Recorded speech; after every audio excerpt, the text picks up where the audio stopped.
Bonjour à tous et à toutes. Je suis un petit peu, pas en état de choc, n'exagérons rien, mais un petit peu perturbé par une vidéo que m'a envoyée une personne qui d'habitude m'envoie des textes, des vidéos auxquels j'adhère plus ou moins, plutôt plus que moins d'ailleurs, mais là, je n'ai pas adhéré du tout, je lui ai dit ce que j'en pensais, donc j'espère qu'elle n'est pas trop influencée par ses conceptions complotistes, avec une histoire de matrice. Il y a eu un film calamiteux à mon sens, désolé si je vexe des gens, à mon sens calamiteux. J'ai vu le premier épisode, puéril et prétentieux, qui explique des choses finalement de façon compliquée par cette matrice là, alors que en fait simplement ça peut en quelques mots s'expliquer autrement.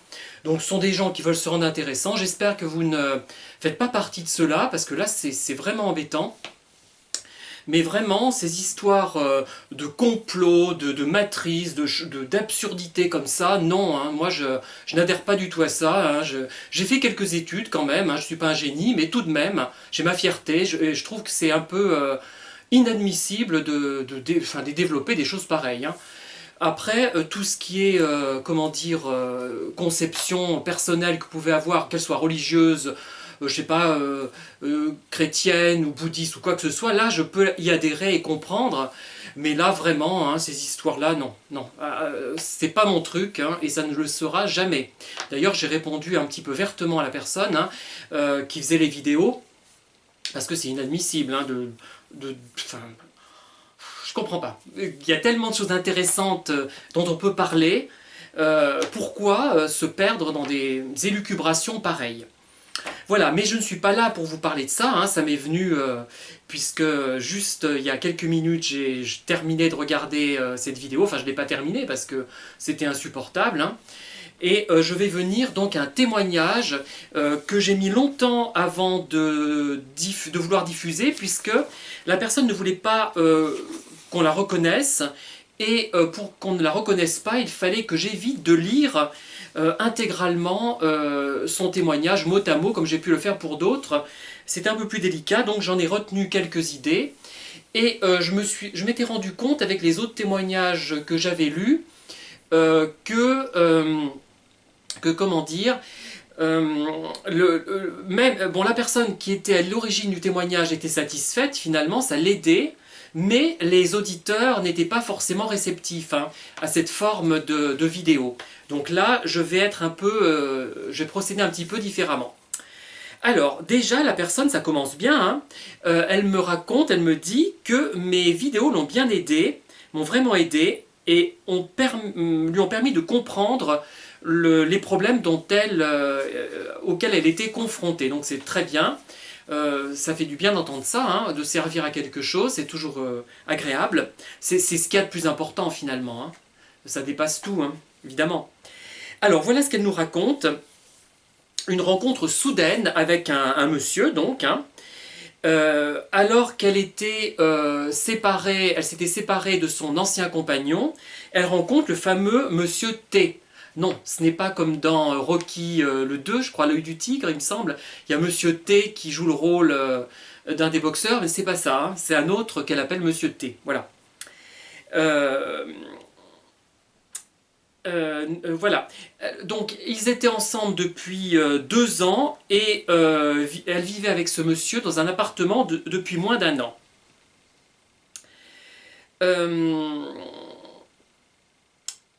De cette personne qu'elle considère comme nocive, elle n'avait pas une très bonne impression avant de le rencontrer, avant de le connaître vraiment. Enfin, elle l'avait vu, donc elle l'avait rencontré, mais avant de vraiment se mettre en ménage avec lui, elle le trouvait arrogant et assez en retrait. Physiquement très beau, d'après ce que je lis, sportif et avec un côté ténébreux qui l'avait attiré. Donc effectivement, j'ai remarqué qu'il y a beaucoup de gens qui sont attirés par ce genre de personnes. C'est un peu vexant, moi je trouve, parce que bon, je n'ai pas du tout ce côté-là. Donc je plaisante.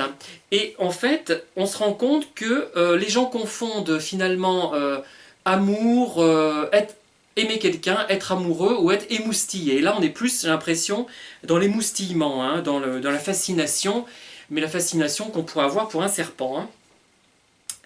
Alors, elle se souvient de la manière dont il lui a expliqué, dont il lui a dit, dont il lui a annoncé qu'elle lui plaisait. Il l'a fait de façon soudaine, spontanée, alors qu'il avait un type, d'après elle, hein, plutôt introverti, un style un peu introverti et timide, et c'était quelque chose d'assez inattendu. Alors là, vraiment, je reconnais beaucoup de relations toxiques à cela, c'est-à-dire que les gens au départ paraissent effectivement timides, en retrait, ils ont l'air tout attentionnés, ils s'approchent de nous mais avec précaution, et puis soudainement, il y a une métamorphose et ils deviennent l'inverse. Autant ils paraissaient introvertis mais bienveillants, qu'ils paraissent ensuite extravertis tout en demeurant bienveillants. Enfin moi je l'ai constaté souvent. Hein. Il lui explique qu'il venait tout juste de se séparer, donc.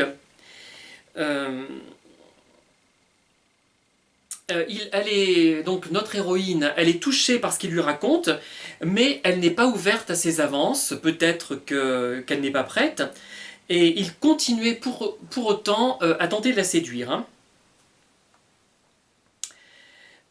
Donc ils font du sport ensemble, elle accepte de faire du sport ensemble, de courir.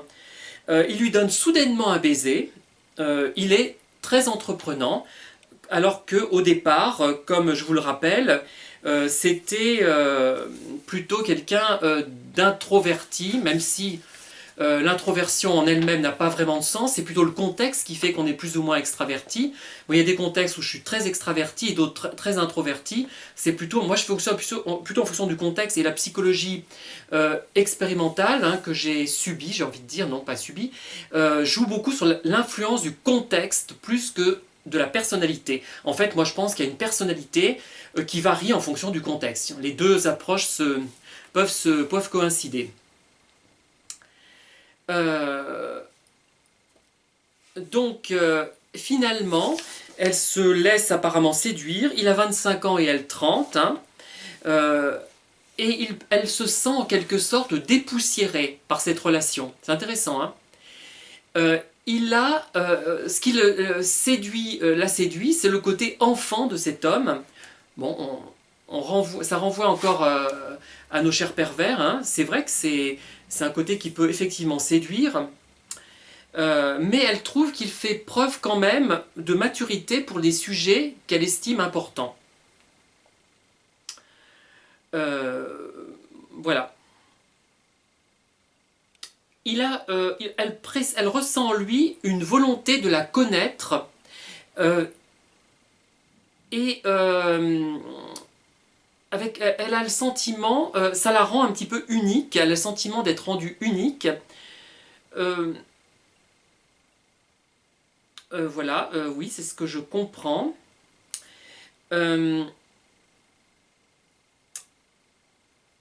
À un moment donné, la mère de ce monsieur T le fiche à la porte et il lui demande si elle peut l'héberger. Il avait, raconte-t-elle, installé la totalité de ses affaires à lui, donc dans son grenier, dans le grenier à elle, hein, chose qu'il n'avait pas dite immédiatement. Hein. Alors, ce monsieur T, au départ de la relation, donc, est aux petits soins pour elle. Il fait le ménage, s'occupe de tout. Mais pour elle, en apparence, c'était agréable, plaisant, mais elle a trouvé que c'était invasif et trop brutal. Vous voyez, il y a quand même une précipitation de la situation.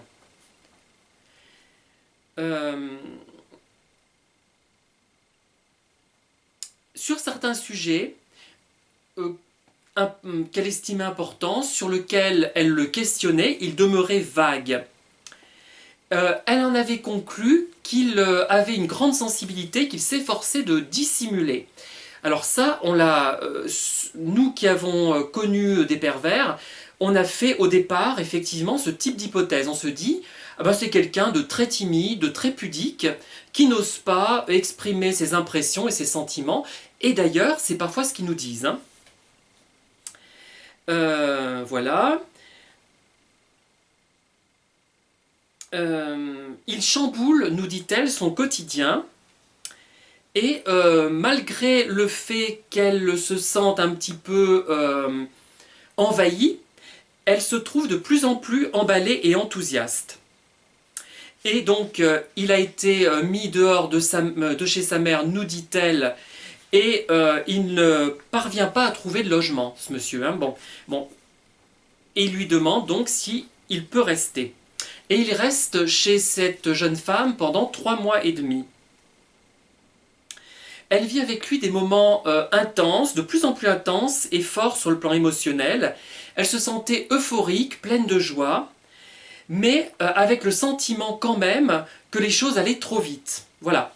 Donc ce sentiment d'euphorie, d'exaltation, qui est d'ailleurs très propice pour l'inspiration. Hein, si on est dans la création, c'est très bénéfique. Hein. En fait, c'est un peu une euphorie qui n'est pas naturelle. Et d'ailleurs, les gens de l'extérieur qui vous connaissent vous le remarquent, que ce soit des collègues par exemple, ils vous disent tiens, t'es pas comme d'habitude, voilà. Bon, après, ça peut être aussi des relations euphoriques par rapport à une relation positive, bénéfique, mais en général, les relations qui durent, moi je trouve qu'elles commencent finalement assez plutôt calmement, moi je dirais, celles qui perdurent. Hein. Quand il y a trop d'enthousiasme au départ, ce n'est pas forcément que la personne est perverse, mais c'est qu'on s'est trop emballé tout de suite, et souvent on retombe très rapidement. Hein.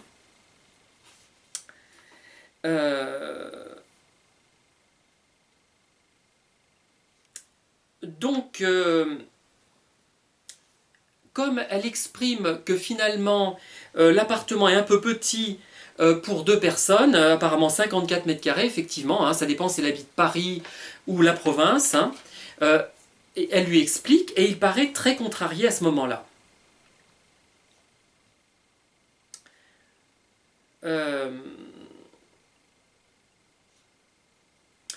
un jour, il rentre de chez un ami, il a bu apparemment, il est un peu éméché, elle lui demande ce qui ne va pas, il lui raconte, en pleurant vraiment à chaudes larmes, qu'il a un frère aîné lourdement handicapé qui est décédé 10 ans auparavant.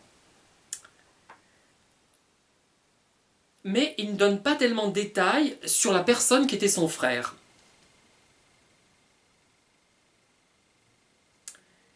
Euh, il lui explique que sa vie a été horrible, mais qu'il a eu la chance de tomber sur une personne aussi intéressante qu'elle. Voilà, moi ça me rappelle étrangement effectivement les pervers qui me disaient que j'étais le plus intéressant qu'ils avaient pu rencontrer dans leur vie. Hein. Il y en a même un, je ne sais pas si je vous l'ai raconté, je cite cette anecdote, qu'il avait croisé une voyante, il est allé chez une voyante, donc bon, qui lui avait dit qu'il allait rencontrer quelqu'un prénommé Pierre, et comme par hasard, il avait mes caractéristiques, ce Pierre en question, mon âge, mes centres d'intérêt, presque ma localisation géographique. Enfin, j'exagère peut-être un peu. Mais malgré tout, elle aborde de nouveau la question de sa recherche d'appartement, puisque, alors, soit parce que vraiment l'appartement est trop petit, soit parce qu'elle se doute que quelque chose cloche.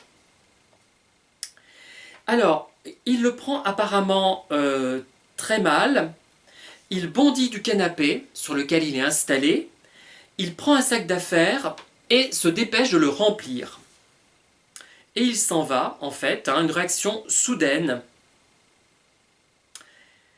Elle lui demande de revenir pour essayer d'expliquer les choses, hein, et elle se rend compte bon, qu'il n'accepte pas, et que quelques jours plus tard, il lui manque beaucoup. Hein, voilà.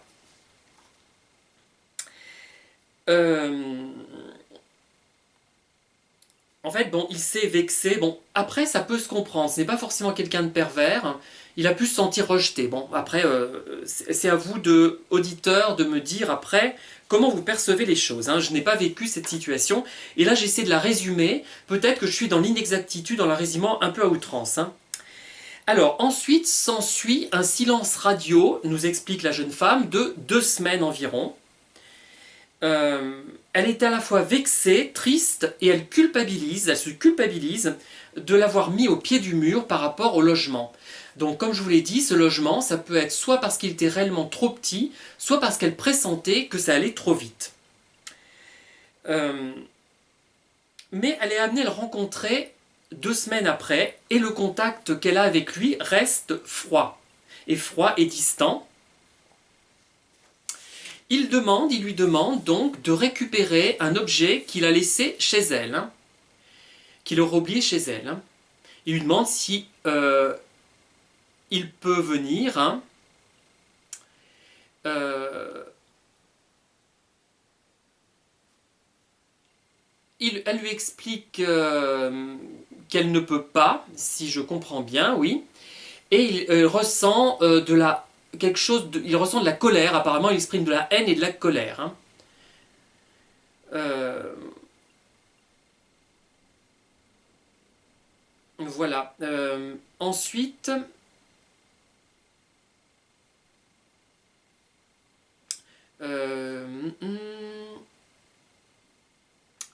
après, apparemment, donc, il revient en hurlant, en lui demandant de lui rendre ses affaires. Voilà. Alors, 3 mois plus tard, elle s'est rendue compte, la jeune femme, que sur les réseaux sociaux, ce monsieur, donc ce partenaire, ce monsieur T, regardait ses stories via un compte caché qu'il avait créé, hein, par un autre compte, puisqu'elle l'avait bloqué. Pendant ces 3 mois, elle se sentait triste et en colère. D'ailleurs, je ne suis pas sûre, par rapport au blocage, je ne suis pas sûre que ce soit forcément une bonne idée de bloquer des gens pervers. Est-ce que ce n'est pas leur accorder une importance qu'ils n'ont pas?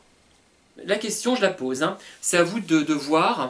Et justement, quand sur votre Facebook, par exemple, vous avez des personnes perverses qui interviennent et qui vous font des messages complètement absurdes, loufoques, qui montrent par la nature des messages et par leur contenu, par la façon dont ils sont exprimés, qui montrent que ce n'est pas ce que vous racontez qui ne va pas, c'est pas vous le problème, mais c'est eux le problème, et ça montre qu'ils cherchent à vous harceler, et je trouve que c'est une bonne, finalement, une bonne manière de montrer ce qu'est une personne nocive, je trouve. Hein.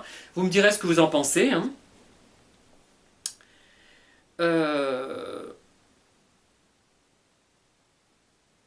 Alors, elle lui demande au bout d'un moment ce qu'il lui veut, parce qu'elle se rend compte qu'il continue par le biais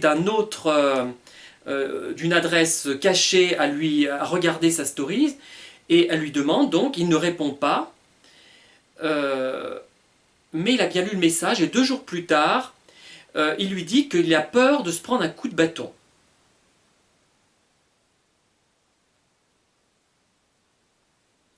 Et là, il va lui expliquer qu'il est sincèrement désolé de son comportement, qu'il vit une grande période de doute entre sa mère et son frère décédés.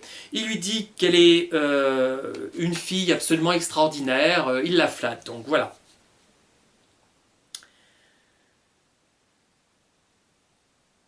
Donc elle a été séduite finalement, hein, et elle a passé une nuit avec ce monsieur T.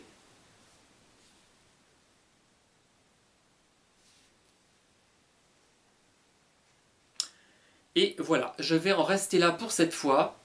J'espère que je n'ai pas trahi la pensée de la personne qui a témoigné, que j'ai dit l'essentiel. Enfin, et je vous laisse et je vous dis à très bientôt. N'hésitez pas à me dire si cette vidéo est compréhensible sous cette forme. Hein. Là, j'accepterai les critiques, bien évidemment, je les accepte toujours quand elles sont formulées sur le fond, en fait, sur des choses comme ça. Parce que bon, ça peut paraître un peu décousu. Et en fait, on se rend compte, quand j'ai relu ce que me racontait cette jeune femme, que les comportements pouvaient s'expliquer de 2 façons différentes, et que ça pouvait être simplement quelqu'un de déséquilibré, et pas forcément pervers. Mais bon, je vous laisse juge, et je vous dis en tout cas à très bientôt. N'hésitez pas à liker, à disliker, mais ça je vous fais confiance, et à vous abonner si vous êtes intéressé par cette chaîne et si vous ne rechignez pas à regarder des vidéos de notre nouveau chat Cendrillonnet, dont je diffuse beaucoup de vidéos en ce moment. Bonne soirée à tous et à très bientôt.